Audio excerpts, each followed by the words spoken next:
But we think we found where we went off track and try this thing again using a new method, a new way of doing it. But try. Don't be afraid to try. Don't be afraid to fail. Self-respect comes from within. Respect from others is earned. It's never given. People may say nice things about you, but true respect given to you, true respect, is earned by your actions, by your speech, by the way that you interact and live with others.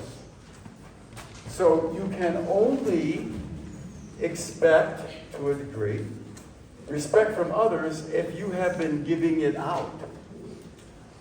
Never expect what you don't give.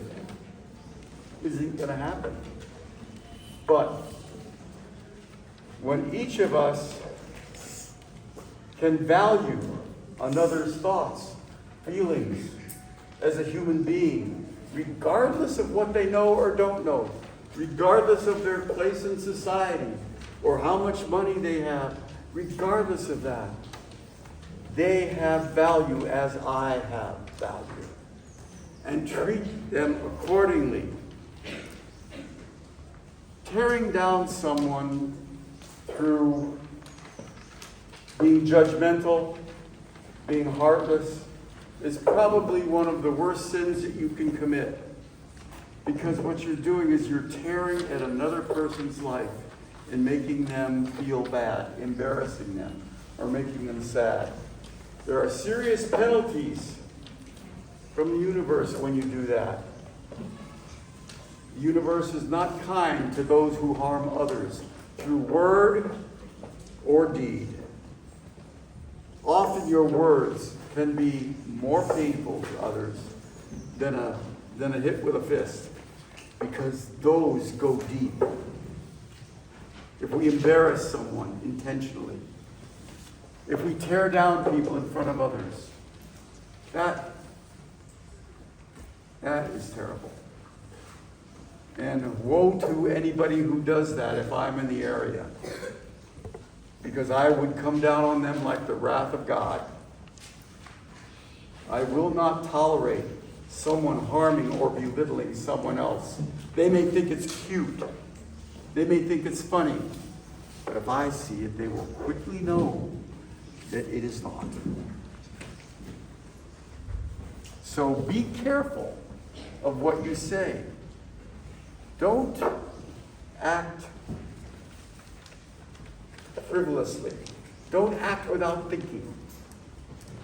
Before you speak, engage your brain. You don't want to be that stupid, that dense, that you have no idea the harm that you're causing another by belittling them or tearing them down. That is a sin. That's how I define sin. And you'll pay for it dearly. Maybe not tomorrow, maybe not the day after. But sooner or later, the bill must be paid in full. So if you want to live a peaceful life, if you want others to respect you, this is not a frivolous game that you chuckle about and say, oh, isn't this cute? That's juvenile. That's juvenile. And it's not worthy of you. It's not worthy of you. These are serious things where a word said to do harm can have a lasting, lifelong impact on someone. Be careful what you say. Be careful what you do, that you do not harm intentionally in any way, shape, or form. You are all better than that, every single one of you. I want to be able to be proud of you, that I would stand next to you in battle and know that you're going to take things seriously, that you would guard me as I would guard you with my life. That's as serious as you get. And I've done that. in life. The lessons that I learned were literally life and death. You learn those, or you don't make it out the door. I'm trying to give you some hints that you don't have to go through that. If you listen and apply what I say in your life, your road will be smoother. You will be happier. You will get that self-respect from others, and you will have greater self-respect within yourself. This is not simple. Just be nice. Be compassionate. Be understanding of those who are different than you. Human beings with respect for human dignity do not possess any ill will against their fellow human beings and the generally acceptable social norms and values. Now, that's an interesting one. We as individuals don't live in isolation, do we? We have a family, community, close friends. We have a city. Those groups adopt certain social values, ways of speaking, ways of eating, ways of dressing, ways of speaking, behavior. What's known as the general social norms. Now, it is always better if it does not compromise our ethics or values that we try to line ourselves up with the social norms of the group that we find ourselves with. Now, if you don't like those, you're free to leave. Nobody's nailed your feet to the floor. If you don't care for the way this community acts or group acts, you don't have to try to change them. It's easier to change yourself by leaving. But if you're going to stay, then for the sake of harmony, for the sake of working with others in a smooth and productive way, you will have to adopt social norms that are being used in that area. Usually they make sense. Usually. Not all the time, but usually. So be considerate of those who are acting or over time create habits of behaviors as a group. It doesn't mean they're right or wrong. It simply means it's theirs. That over time they've adopted certain ways of speaking, of doing things, etc. And if you're going to be in that group or with that group, you need to respect those social norms of speaking, dressing, etc., etc. You don't want to cause waves needlessly.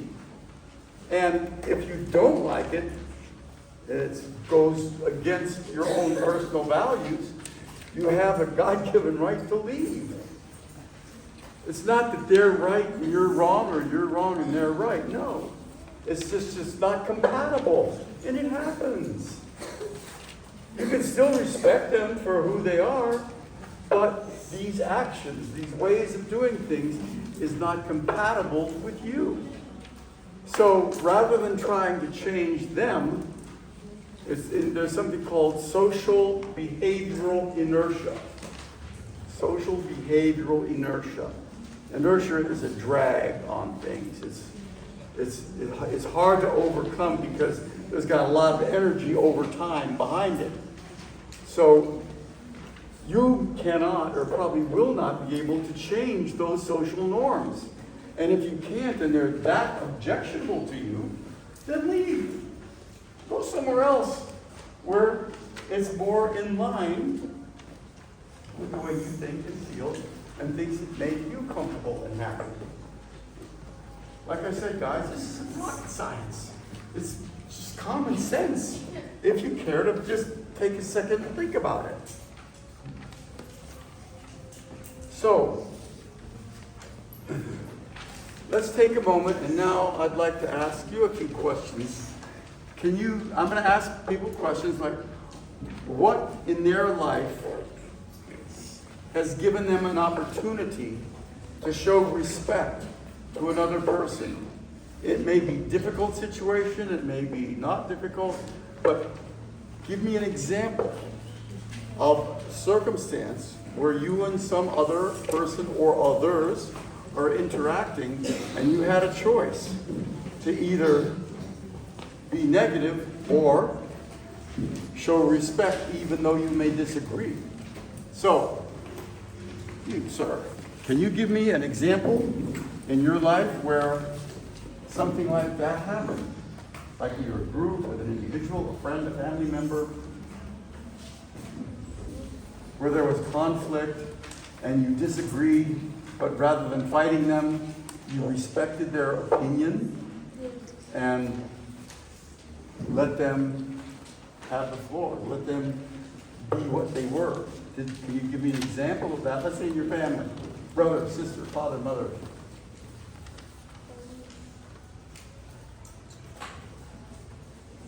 Have you ever disagreed with your sister? Yes. How did you treat her when you disagreed?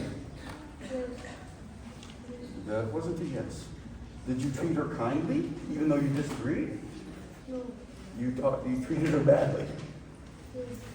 Okay. Now, that's an opportunity to learn. If you said something to her that made her sad or angry, it obviously didn't accomplish really what you wanted. It just created more disruption.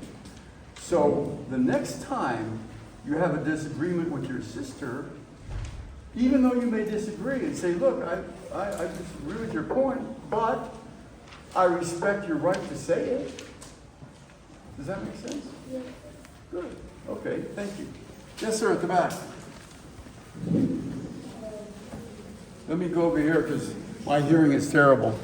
You stay there, I'll come to you. Yes.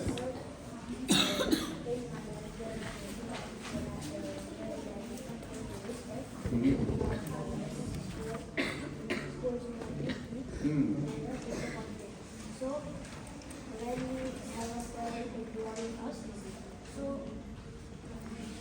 she says the worst time we don't have to get it. Right. And I bet that of my destiny in front of everybody. I can see in front of everybody. But in my opinion, if you fight for for respect, if the opposite way, your self-respect will do that. Okay, I understand. You know, the situation was, with his sister, she was saying some mean things to him. And it could have been in front of others, which was very embarrassing. And I'm sure all of us have had circumstances like that in our lives with our siblings, our brothers and sisters, or whoever, sometimes our friends. You know, one of the things that I've done is when somebody says something that was hurtful, in other words, they were disrespecting me, I would say, you know, your words hurt me. I don't know why you said that to me.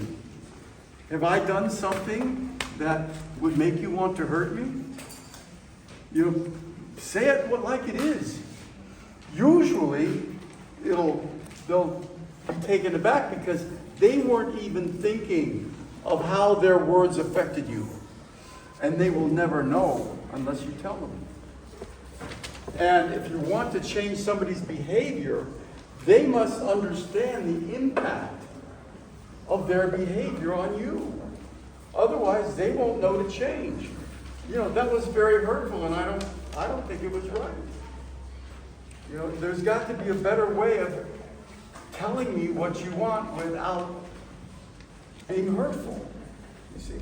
But you've got to have enough courage to stand up for yourself in a nice way and let them know how you feel about what they said. It doesn't matter whether it's a family member, a friend, a colleague at work. They need to understand how you feel for what they said. And you could even ask, is there another way that you could say that if you want to get some message across to me that is not done in such a hurtful way? And I will listen. And I will listen, which means that I will have enough respect to you to listen to what you have to say if you can do it in a way that is just not hurtful or harmful. Now, it kind of puts them back on the spot. Now, if they just said, well, the heck with you, I think you're a jerk, or whatever, fine, go your way. Go your way. You don't want that person in your life. If they have so little regard for you, so little regard for your feelings and your worth as a human being, why be around them? Why be around them? Generally, and I would say 90+% of the time, if someone knows that you let them know what effect their words had, they will adopt a different style. You know, if you give them an opportunity to change the way they're saying it, if you're trying to get a message across to me, you're trying to get me to understand something, can you do it in a way or with words that are not hurtful or demeaning or harmful? And I will listen, because I'm sure you have something that's worthwhile to say, but I'm not hearing it because of the hurt that it is causing me. It's being honest, but seldom are we honest with others. We just sit there and hurt because we don't have the courage to stand up and say what we feel. But if you do, I think you'll see some changes.